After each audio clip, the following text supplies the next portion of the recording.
ओम शांति। आज 25 नवंबर 2021।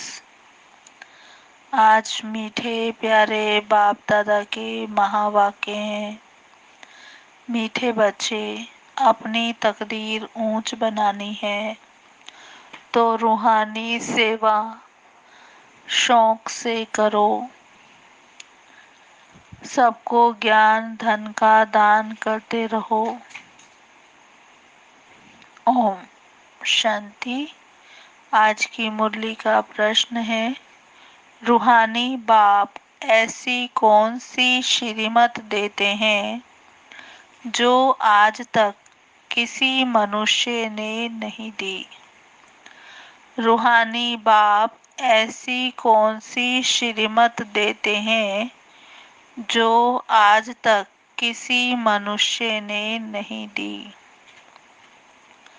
उत्तर, हे रूहानी बच्चे, तुम रूहानी सेवा में ददीची ऋषि की तरह हड्डियां दो। बाबा कहते, तुम रूहानी सेवा में ददीची ऋषि की तरह हड्डियां दो। बाप से जो अविनाशी ज्ञान रतन मिले हैं उनका दान करो। बाप से जो अविनाशी ज्ञान रतन मिले हैं उनका दान करो। यही है सच्ची सेवा। ऐसी सेवा करने की मत कोई भी मनुष्य दे नहीं सकता। ऐसी सेवा करने की मत कोई भी मनुष्य दे नहीं सकता। रूहानी सेवा करने वाले खुशी में नाचते रहेंगे। रूहानी सेवा करने वाले खुशी में नाचते रहेंगे। तकदीर ऊंच बनती जाएगी। उनकी तकदीर ऊंच बनती जाएगी। आज का गीत है, बदल जाए दुनिया ना बदलेंगे हम। ओम शांति। बच्चों ने गीत की 2 लाइनें सुनी, उन्होंने तो गीत बना दिया है। जैसे कोई की सगाई होती है तो ये पक्का ही है कि स्त्री पुरुष कभी एक दो को छोड़ेंगे नहीं। कोई विरला ऐसे होते हैं जो आपस में जिनकी नहीं बनती है तो छोड़ भी देते हैं। यहाँ तुम बच्चे किसके साथ प्रतिज्ञा करते हो? ईश्वर के साथ, जिसके साथ तुम बच्चों की व सजनियों की सगाई हुई है। परंतु ऐसा जो विश्व का मालिक बनाते हैं उनको भी छोड़ देते हो। यहाँ तुम बच्चे बैठे हो, तुम जानते हो अभी बेहद का बाप दादा आया कि आया। बाबा ने कहा, तुम जानते हो बेहद का बाप दादा आया कि आया। और बाहर सेंटर पर समझेंगे कि बाबा की बजाई हुई मुरली आई कि आई। यहाँ और वहाँ में, मधुबन में और सेंटर में तो बहुत फर्क रहता है। और घर पर सुनते हैं, ऑनलाइन सुनते हैं तो उसमें और भी फर्क रहता है, क्योंकि वो वाइब्रेशन तो नहीं मिलते हैं ना जो मधुबन में मिलेंगे या सेंटर पर मिलेंगे। इसलिए बाबा ने कहा, यहाँ और वहाँ में तो बहुत फर्क रहता है, क्योंकि यहाँ पर मधुबन में बेहद के बाप दादा के सम्मुख तुम बैठे हो, लेकिन वहाँ घर पर तो तुम सम्मुख नहीं हो। चाहते हो कि सम्मुख जाकर मुरली सुने। यहाँ बच्चों की बुद्धि में आया कि बाबा आया कि आया। जैसे और सत्संग होते हैं, वहाँ भी समझते हैं कि फलाना स्वामी आएगा, परंतु ये ख्यालात भी सबकी एक रस नहीं रहती। कोई को संबंधी याद आएगा। बुद्धि एक गुरु के साथ भी ठहरती नहीं है। कोई विरला ही होगा जो स्वामी की याद में बैठा होगा। बाबा कहते यहाँ पर भी ऐसे है। ऐसे नहीं कि सब शिव बाबा की याद में रहते हैं। बुद्धि दौड़ती ही रहती है। कभी मित्र संबंधी याद आएंगे, कभी कोई। सारा समय एक ही शिव बाबा के सम्मुख रहेंगे तो अहो सौभाग्य। स्थायी याद में कोई विरला ही रहते हैं। यहाँ शिव बाबा के सम्मुख रहने से तो बहुत खुशी रहनी चाहिए। अतीन्द्रिय सुख गोप गोपी के वल्लभ से पूछो। बाबा ने कहा अतीन्द्रिय सुख पूछना है तो गोपी वल्लभ के गोप गोपियों से पूछो। यह यहाँ का गाया हुआ है। ये गायन है संगम युग का। यहाँ तुम शिव बाबा की याद में बैठे हो, जानते हो अभी हम ईश्वर के बने हैं, फिर सतयुग में दैवी गोद में होंगे।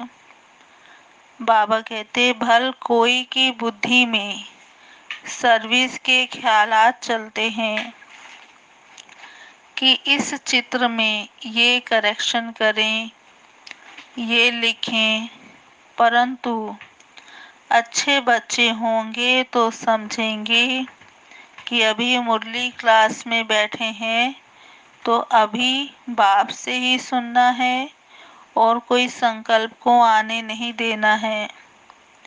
बाप ज्ञान रत्नों से झोली भरने आए हैं तो बाबा से ही बुद्धि योग लगाना है। नंबर वार धारणा करने वाले तो होते ही हैं। बाबा कहते कोई अच्छी रीति धारण करते हैं, कोई कम धारण करते हैं। बुद्धि योग और तरफ दौड़ता रहेगा तो धारणा नहीं होगी। ज्ञान और योग बुद्धि में नहीं ठहरेगा तो कच्चे हो जाएंगे। एक दो बार मुरली सुनी, धारणा नहीं हुई तो आदत पक्की हो जाएगी। फिर कितना भी सुनता रहेगा, धारणा होगी नहीं और किसको सुना नहीं सकेंगे। जिसको धारणा होगी, धारणा होगी मीन्स जो मुरली में बाबा ने डायरेक्शन दिए उसको जो फॉलो कर सकेंगे, उनको सर्विस का शौक होगा। वो उछलते रहेंगे कि जाकर ज्ञान धन दान करूं, क्योंकि ये ज्ञान धन एक बाप के सिवाय और कोई के पास है नहीं। बाप ये भी जानते हैं सबको धारणा हो ना सके, सब एक रस ऊंच पद पा नहीं सकते, इसलिए बुद्धि और तरफ भटकती रहती है। भविष्य तकदीर इतनी ऊंच बन नहीं सकती। फिर कोई स्थूल सर्विस में अपनी हड्डी देते हैं, सबको राजी करते हैं। जैसे कोई भोजन पकाते हैं, खिलाते हैं, ये भी एक सब्जेक्ट है ना। बाबा कहते सर्विस का जिनको शौक होगा वह मुख से कहने बिना रह नहीं सकेंगे। बाबा ने कहा जिनको सर्विस का शौक है उनके मुख से तो अपने आप ज्ञान निकलता रहेगा, वो कहे बिना रह नहीं सकेंगे। फिर बाबा देखते भी हैं कि कहाँ देह अभिमान तो नहीं है, बड़े अपने से बड़े का रिगार्ड रखते हैं या नहीं? बड़े महारथियों का, जो ज्ञान योग में तीखे हैं, ऐसे बड़े बड़े महारथियों का रिगार्ड तो रखना होता है ना। हाँ, कोई हमसे छोटा है, वो भी ज्ञान योग में होशियार हो जाता है, तो हो सकता है बड़ों को भी उनका रिगार्ड रखना पड़े, क्योंकि उनकी बुद्धि अच्छा गैलप कर लेती है। सर्विस का शौक देखकर बाप तो खुश होगा ना। यह अच्छी सर्विस करेंगे। सारा दिन प्रदर्शनी समझाने की भी प्रैक्टिस करनी चाहिए। प्रजा भी तो ढेर बननी है ना, लाखों प्रजा चाहिए, और तो कोई उपाय है नहीं। सूर्यवंशी, चंद्रवंशी, राजा रानी, प्रजा सब यहाँ इस संगम युग पर ही बनने हैं, तो कितनी सर्विस करनी चाहिए। बाबा कहते बच्चों की बुद्धि में है कि अभी हम ब्राह्मण बने हैं। घर गृहस्थ में रहते समय हर एक की अवस्था अपनी अपनी रहती है। अब घर बार तो छोड़ना नहीं है। बाबा कहते घर में भले रहो, परंतु बुद्धि में ये निश्चय रखना है कि ये पुरानी दुनिया खत्म हुई पड़ी है। हमारा अब बाप से काम है, ये तो जानते हो। कल्प पहले भी हमने ये ज्ञान लिया था। बाबा ने कहा ये तो जानते हो कि कल्प पहले भी हमने ये ज्ञान लिया था, और वही अब फिर से ले रहे हैं, और जिन्होंने ज्ञान लिया था वही लेंगे भी।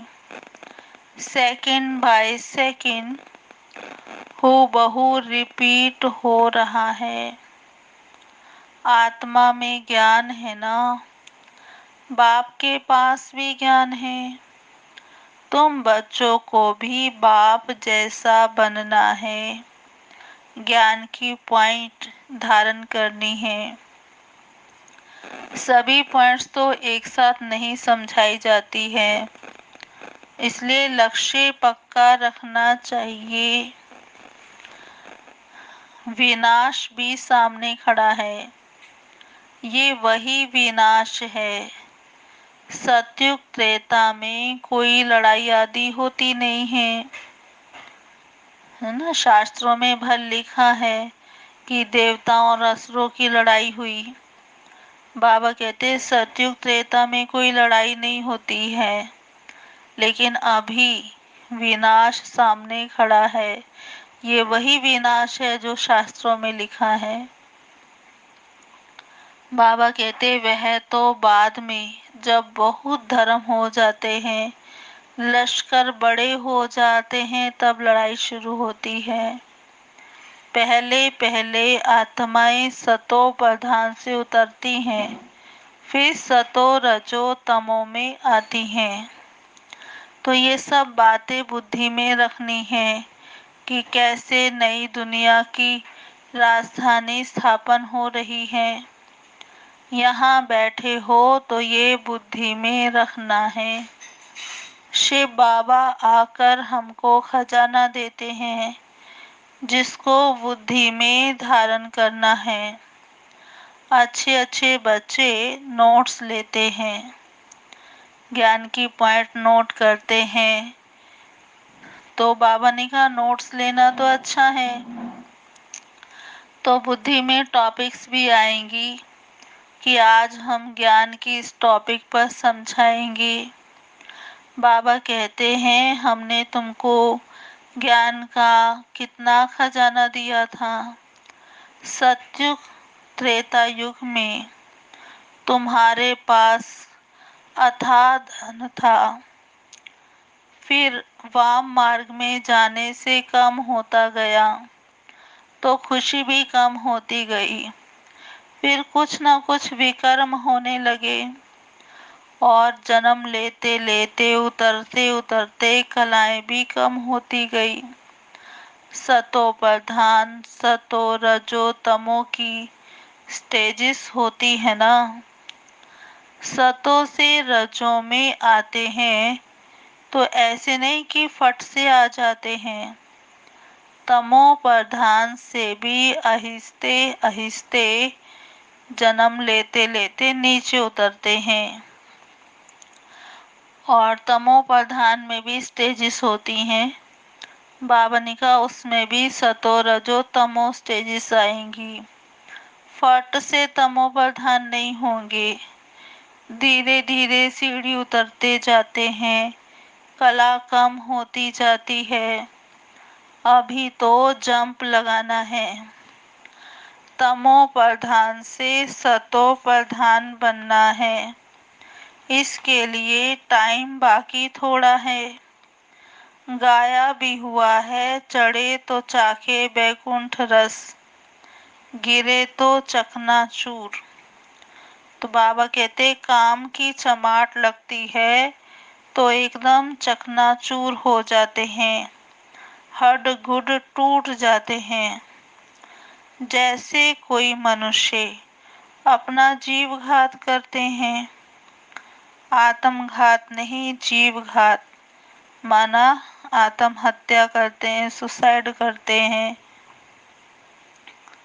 तो बाबा ने कहा ऐसे ही जब काम विकार में जाते हैं तो ये भी आत्मा का घात हो जाता है कि कमाई सब खत्म हो जाती है। यहाँ तो बाप से वर्षा पाना है, शिव बाबा को याद करना है, क्योंकि बाप से बादशाही मिलती है।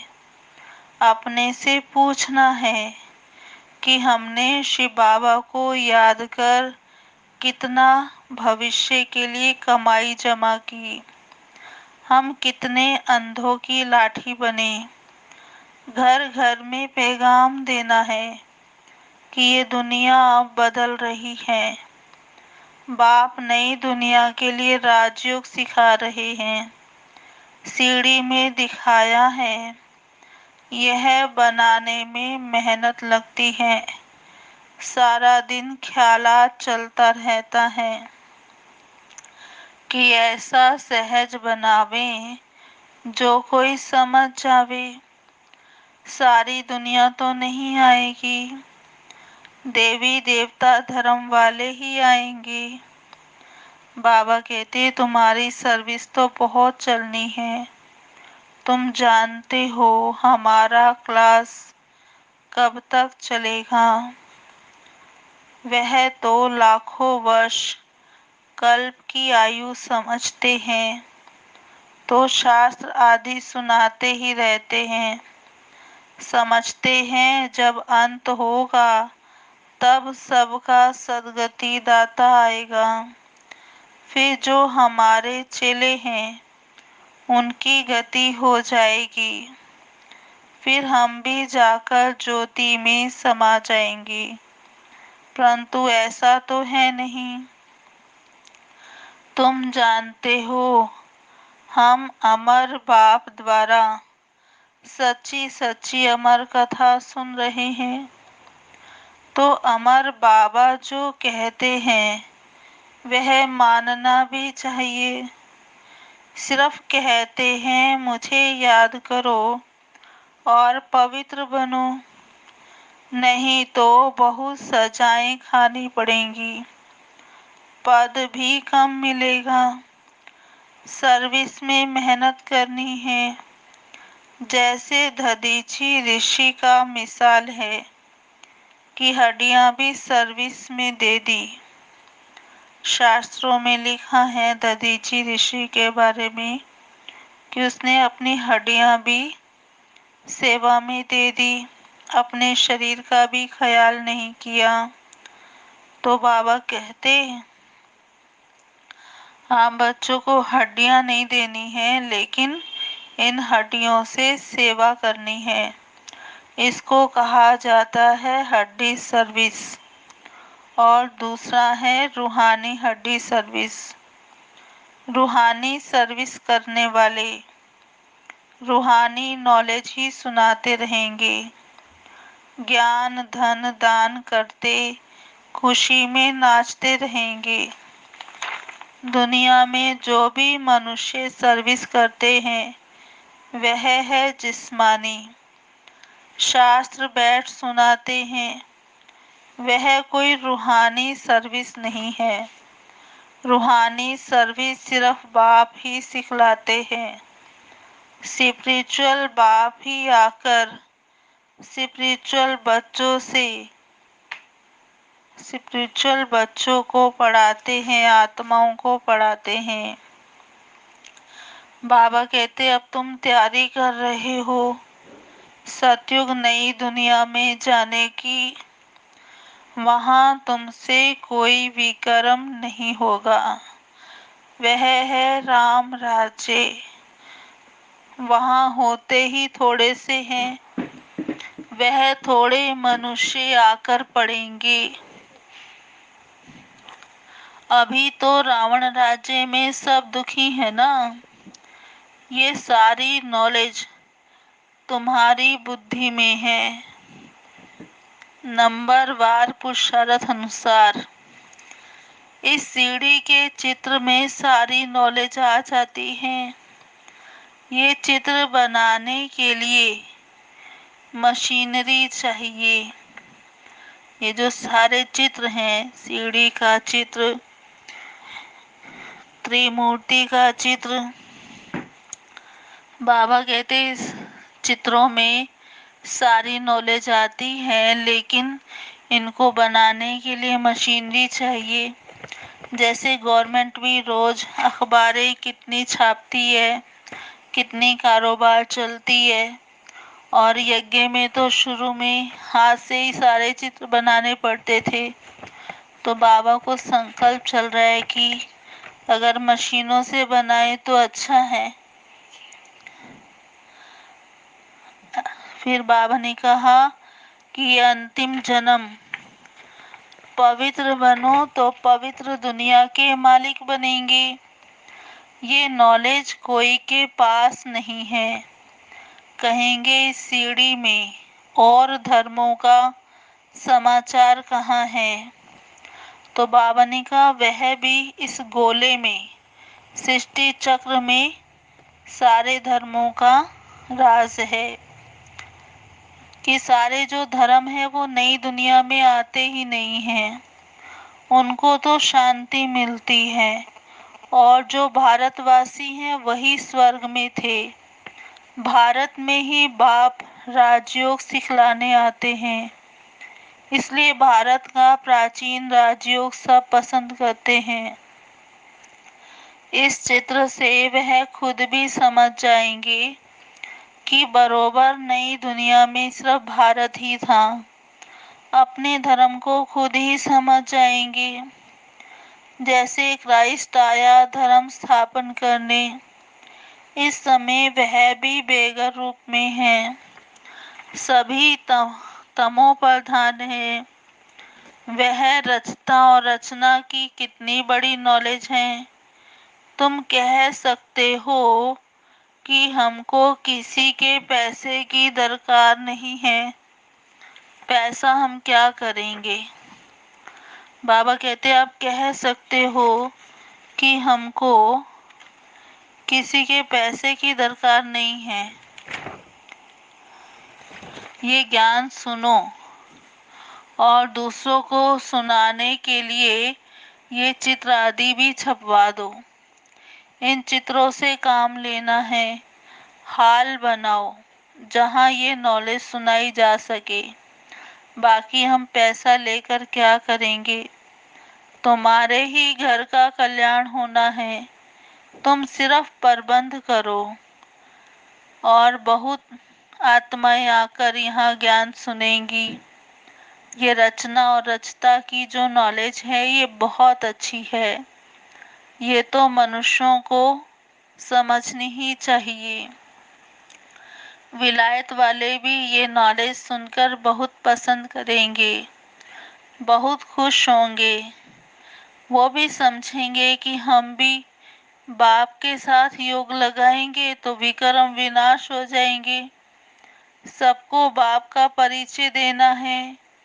समझेंगे ये नॉलेज गॉड फादर के सिवाय कोई दे ना सके। कहते हैं ना, खुदा ने बहिष्ठ स्थापन किया, परंतु खुदा कैसे आते हैं ये किसको पता नहीं।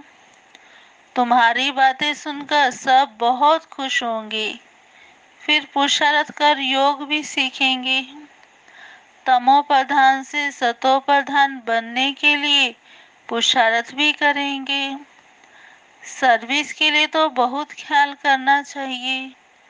भारत में हुनर दिखाएंगे तब तो बाहर भेजेंगे।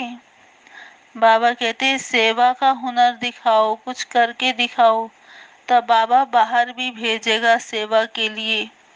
ये मनुष्य भी जानेंगे कि नई दुनिया बनने में देरी थोड़ी लगती है। कहाँ भी अर्थक्वेक आदि होती है तो 2-3 वर्ष में नए मकान बन जाते हैं ना। जितना बहुत कारीगर होंगे उतना जल्दी मकान बनेंगे। 1 मास में भी मकान बना सकते हैं। कारीगर सामान आदि सब तैयार हो फिर बनने में देरी थोड़ी लगेगी। विलायत में मकान कैसे बनते हैं, मिनट मोटर, तो स्वर्ग में कितना जल्दी बनते होंगे। सोना चांदी बहुत तुम्हारे को मिल जाते हैं। खानियों से सोना चांदी हीरे आदि ले आते हैं। हुनर तो सब सीख रहे हैं। साइंस का कितना घमंड है। यही साइंस फिर वहाँ भी काम आएगी। यहाँ सीखने वाले वहाँ दूसरा जन्म ले काम में आएंगे। इस समय तो सारी नई दुनिया हो जाती है। रावण राज्य ही खत्म हो जाता है। 5 तत्व भी कायदे मुजीब सर्विस में रहते हैं। स्वर्ग बन जाता है, वहाँ कोई उपद्रव नहीं होता। रावण राज्य ही नहीं है, सभी सतो प्रधान हैं। सबसे अच्छी बात है कि बाप से बहुत लव होना चाहिए। बाप जो फुर्ना देते हैं उसको धारण करना और दूसरों को दान देना है। जितना दान देंगे उतना इकट्ठा हो जाएगा। सर्विस ही नहीं करेंगे तो धारणा कैसे होगी। सर्विस में बुद्धि चलनी चाहिए। सर्विस तो बहुत ढेर हो सकती है। कोई करते रहे, दिन प्रतिदिन उन्नति को पाना है, अपनी भी उन्नति करनी है। अच्छा, मीठे मीठे सिकिलधे बच्चों प्रति माता पिता बाप दादा का याद प्यार गुड मॉर्निंग। रूहानी बाप की रूहानी बच्चों को नमस्ते। हम रूहानी बच्चों की रूहानी बाप दादा को याद प्यार गुड मॉर्निंग, नमस्ते नमस्ते नमस्ते। सदा रहेंगे हंसते, बनेंगे फरिश्ते, चलेंगे परम धाम के सीधे रास्ते। अच्छा जी, ओम शांति। अभी सुनते हैं धारणा के लिए मुख्य सार। पहला पॉइंट है आपस में 1-2 का रिगार्ड रखना है। सर्विस का बहुत बहुत शौक रखना है। ज्ञान रत्नों से अपनी झोली भर कर फिर उसका दान करना है। एक बाप से ही सुनने का संकल्प रखना है। दूसरे ख्यालातों में बुद्धि को भटकाना नहीं है। आज का वरदान ईश्वरीय अथॉरिटी द्वारा संकल्प व बुद्धि को ऑर्डर परमार चलाने वाले, मास्टर सर्वशक्तिमान भव। ईश्वरीय अथॉरिटी द्वारा संकल्प व बुद्धि को ऑर्डर परमाण चलाने वाले, मास्टर सर्वशक्तिवान भव। विस्तार।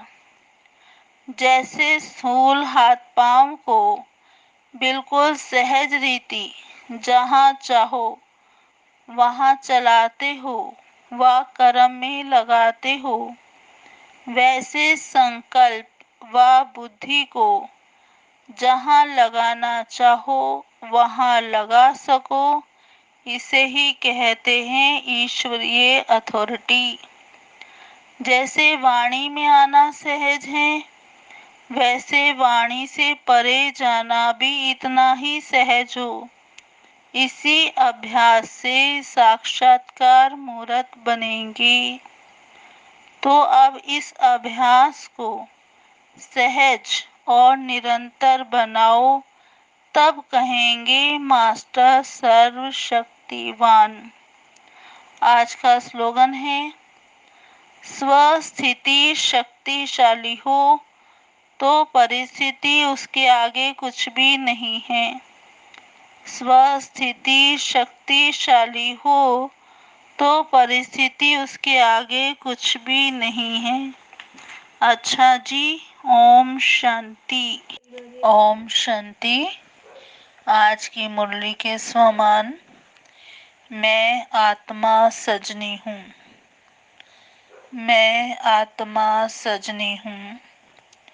दूसरा स्वमान, मैं आत्मा ज्ञान रत्नों से अपनी झोली भर रही हूँ। मैं आत्मा ज्ञान रत्नों से अपनी झोली भर रही हूँ। तीसरा स्वमान, मैं आत्मा पवित्र बन रही हूँ। मैं आत्मा पवित्र बन रही हूँ। चौथा स्वमान, मैं आत्मा सर्विसेबल हूँ। मैं आत्मा सर्विसेबल हूँ। पांचवा स्वमान, मैं आत्मा मास्टर सर्वशक्तिवान हूँ। मैं आत्मा मास्टर सर्वशक्तिवान हूँ। ओम शांति। अभी हम 10 मिनट बाबा को याद करेंगे। ओम शांति।